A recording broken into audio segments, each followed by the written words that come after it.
Halo, selamat pagi anak-anak. Apa kabar? Hari ini kita akan belajar bahasa Indonesia tentang membuat ringkasan teks dengan peta pikiran.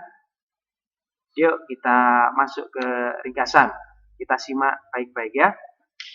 Peta pikiran yang berisi gagasan pokok dan gagasan pendukung dapat dijadikan acuan untuk membuat ringkasan. Ya, untuk membuat ringkasan. Nah, meringkas isi teks sama dengan menulis kembali isi teks secara singkat. Jadi, meringkas itu menulis kembali bacaan yang sudah dibaca dalam bentuk yang lebih singkat. Jadi, cuma inti-intinya saja yang dituliskan di situ. Ya. Nah, langkah membuat ringkasan teks. Yang pertama, kita pasti membaca teks itu terlebih dahulu. Kemudian, gunakan kalimat tanya. Apa, siapa, mengapa, bagaimana, di mana, kapan, ya, untuk mengetahui kejadian yang diceritakan dalam teks. Kemudian, setelah membaca, catat hal-hal penting yang ada di dalam bacaan itu. Kemudian buat peta pikiran untuk mencatat gagasan pokok dan gagasan pendukung pada setiap paragraf.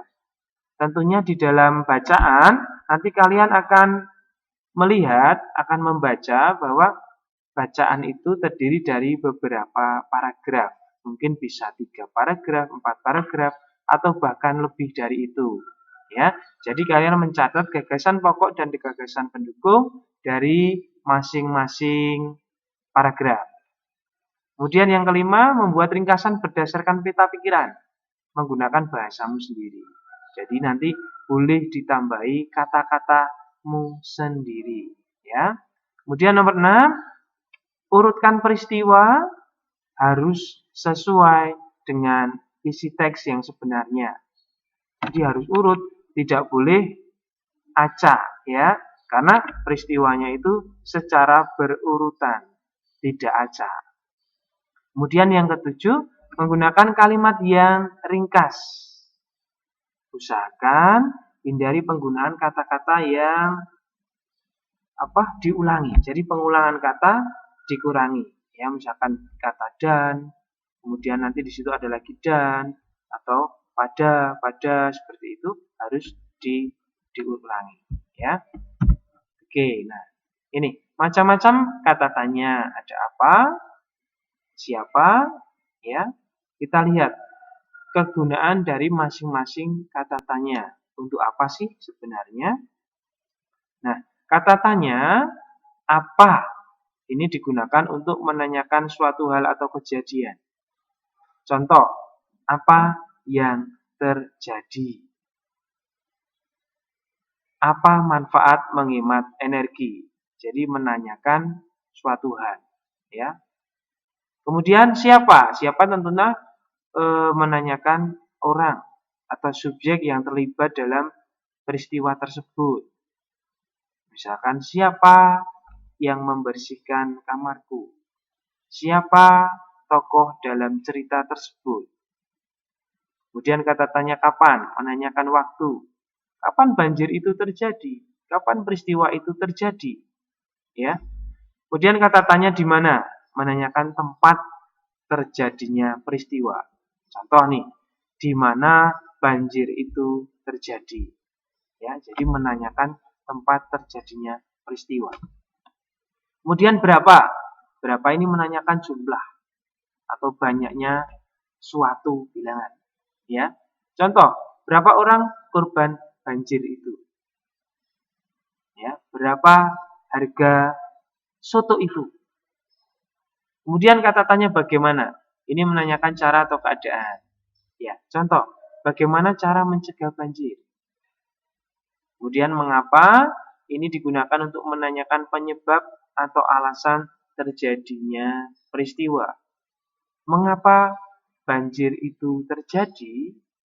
Ya, tentunya jawabannya karena Misalkan sungainya tersumbat atau karena orang-orang membuang sampah di sungai misalkan ya. Kemudian kemana? Kemana ini digunakan untuk menanyakan tempat yang dituju. Kemana kamu pergi? Ya, jadi tujuannya mau kemana. Kemudian dari mana? Dari mana ini menanyakan dari tempat asal atau tempat yang setelah dikunjungi. Misalkan, dari mana saja kamu? Ya, itu fungsi dari masing-masing kata tanya. Nah, ini untuk mempermudah kalian mempelajarinya, ini Bapak Ibu guru singkat menjadi adik Simba, ya. Apa, di mana, kemana, ya. Siapa, mengapa, bagaimana, berapa, begitu ya. Nah, nanti Bapak Ibu guru akan membagikan link sebuah bacaan.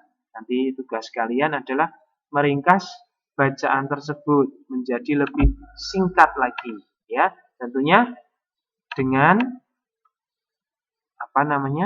menggunakan bantuan dari kata-kata tanya ini untuk meringkas bacaan tersebut. Oke? Nanti jika mengalami kesulitan silakan bertanya kepada Bapak Ibu guru masing-masing ya. Oke, selamat mengerjakan, Tuhan memberkati.